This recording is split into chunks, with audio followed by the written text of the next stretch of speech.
Children, continuing with chapter number 7, climate. Now, India is a very large country. It has the variety of the climatic regions as well. So, right from the temperate region in the Himalayas to the tropical in the south. So, this is the varied range of the climate that our country has.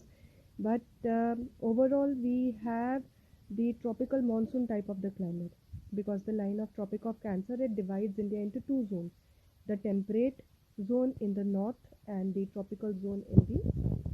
There are certain number of the factors that affect the climate of India. Now, first one is the latitude. Tropic of Cancer, it cuts across India through the center of our country.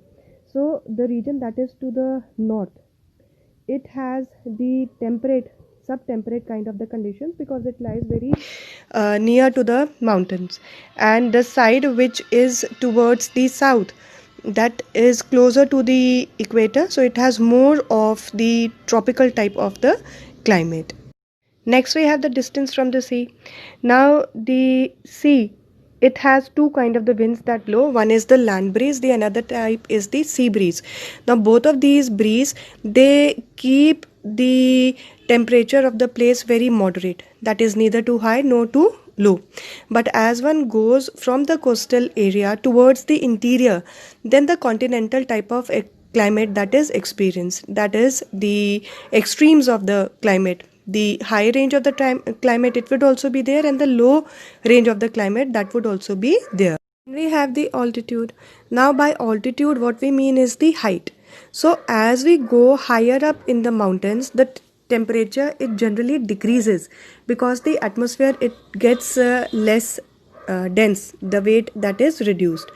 Now, generally the temperature, it decreases with the increase in the height at the rate of 6.5 degrees Celsius per 1000 meters of the climb. So this is also the reason that why the plains, they are hot during the summers, and at the same time the mountain area during the summers, they are very pleasant because of the height. Then we have the relief features. Now, relief features, it means the kind of the barrier which will be formed by the mountains. The high mountains, they form the climatic barrier for the cold and for the hot winds. So same here we have in our country, Himalayas. They do not allow the cold winds from the Central Asia to enter towards India, and at the same time they do not allow the southwest monsoon winds to cross over India and go towards the Central Asia. So this is the advantage that our country it has. Then at last we have the direction of the surface winds. Now these surface winds, they also affect the climate of our country on a very large scale, because generally we are affected by the monsoon winds. Then we have the land and the sea breeze along the coastal area, and then we have the local winds. So during the time of the winters, the winds that blow from land to sea, they are dry set of the winds and they are cold winds.